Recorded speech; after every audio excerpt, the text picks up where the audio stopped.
I'm delighted to be joined by Jonathan Haggerty. Once again, you're defending that one bantamweight kickboxing championship. I think we're all looking forward to it. But first, I want to talk about what you've been up to recently. Just meeting up with Demetrious Johnson through a podcast there. Tell me, what was it like being around Demetrious?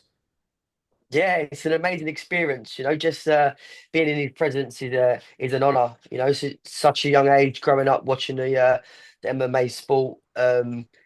Such a legend, and to be going on his podcast, to be invited on there was I'm very thankful, grateful, and very honored. So I'm very happy with that. Yeah, and like yourself, he's even had a go at Muay Thai. I think he had that big fight with Rogtang. What did you make of that? Would Yeah, you ever be up to doing something like that? yeah, 100%. I'm a fighter. I'm up for anything. If it makes sense, then I'm definitely up for it. If it's a challenge, I'm up for a challenge as well. So that would be a great thing to do for sure. Who do you think would be the dream opponent for something like Andrade. that? Yeah, Sean O'Malley or someone like that. Sean O'Malley would be an absolute cracker. And it's been great to see everything you've been up to recently. I know you've been out in Thailand, and I'm not too knowledgeable on the animal kingdom, but you've made a new friend. I saw that video on Instagram, that little guy on your shoulder. What was that like? Yeah. Yeah, that's my little friend. I'm gonna bring him home. Yeah, I was just at the cash machine, and then I just see some guy with it on his shoulder. So I thought, let me go in the shop and say hello to him. So I went in there, and then he put it on my shoulder. It was quite good, to be fair. I need to get one of them. The stuff that happens It in was cool. Thailand looks crazy. And I know that you lived out there for, I think, 9 months. What was your favorite memory of being out there? The craziest thing that happened to you? Yeah, I was out here for 9 months. What was the craziest thing that happened to me?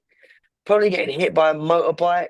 Um, having a snake jump at me from the top step. Me and my brother was walking back up to the hotel, to the villa, sorry, up the stairs, and there was a snake staring at us, and it just jumped straight towards me. So that was probably one of the craziest experiences.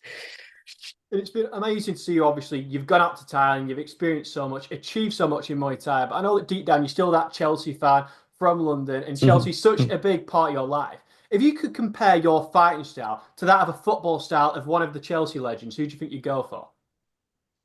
Um, Didier Drogba, top striker. That That makes a would lot of probably be sense. the one. Yeah, you Yeah, definitely have a lot of similarities to Drogba, and hopefully you can show off some of his elite striking that you have in Qatar for this big fight. Tell me about this one. 100%. Yeah, I'm very excited for this fight. It's a chance for me to get back on the horse again. Get the win, make a statement. Training's been quite hard out in Thailand. We've been training day in, day out. My coach obviously has come out to train with me. We've been out here for now about 5 weeks. We was training at home for 4 weeks, and now we've been out here for 5 weeks. So it's tough. It's tough, but we're up for the challenge. Wei Rui is a great, credible opponent. We're not overlooking him. We know what he brings. He's a number one contender for a reason. So it should be fireworks. Excited. Yeah, I'm very much looking forward to it. And after this, do you want to continue down the kickboxing route? Do you want to go back in and win another Muay Thai world title? Do you even go down the MMA route? There's so many options for you. What would be your ideal path? Yeah, so the ideal path I'd say is defend this kickboxing belt. Let them wear Thai rankings play out. Obviously, the likes of Nabil and Superlek, let them compete. Um, Obviously, they've got Nabati's in the division now. Nico's just moved up, so he's out the equation. So I feel like just let them Muay Thai scene play out, see what we go from there after the kickboxing defense, and then yeah, just go from there, really, mate. Hopefully, we get to fight the winner out of Superlek Nabil. Yeah, that'd be a fantastic one, I think, for you. And looking at the British scene, there was a fight that for so long everybody talked about, you and Liam Harrison. It appears like that probably isn't going to happen now, but he's got his big retirement fight coming up in Manchester, his big English retirement, and then I think he's got one more one championship fight. But now that you two seemingly aren't going to fight, what's it like that you two have sort of shared these legacies and he's almost passing the torch on to you now? Yeah, 100%. Obviously, I've been saying it for years now. He's a legend. What he's done for the sport, he's built it, and we can't thank him enough. He's put his heart on the line each fight.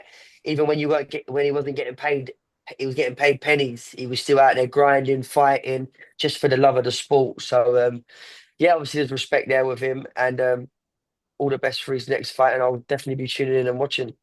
And it's great for you because you come from such a fighting family. Your dad was obviously the MMA fighter, and then there's you, and now your brother as well. What does the future hold for him? Do you see him winning multiple one championships as well? Yeah, 100%. His performance the other day was a great performance. Heart of a lion. Very proud of him. If I'm honest, it's motivated me even more training out here. He's gone home now, and every time I've been training, I've just been thinking about his heart, his grit, and his determination in that fight, and it's just motivated me. So it's not only me motivating him. He's actually motivated me a lot for this fight, so can't thank him enough. But yeah, he's definitely going to go back to strawweight and yeah, take out some names for sure. And you touched on Nabil just a minute ago. He's obviously just had that big fight with Nico. What did you make of that one? Did you view that as a big upset? I knew what Nabil was capable of.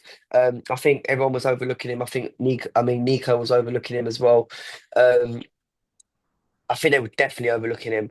I think they had a little bit of arrogance about themselves, calling himself the champ when he wasn't even the champ and all this sort of stuff. So it was good to see Nabil put on a great performance, and I would love to share the ring with him one day. Perfect. Jonathan, thank you so much for giving me some time again. It's really appreciated talking all things No Snake worries. and Chelsea. It's fantastic. But before I let you go, is there anything else that you'd like to add? No, I'm just grateful for the opportunities that I'm getting from one championship. Grateful to be living the life out here in Thailand, fighting, doing what I love, and yeah, just being surrounded by people that love me. And yeah, I'm happy. I can't complain.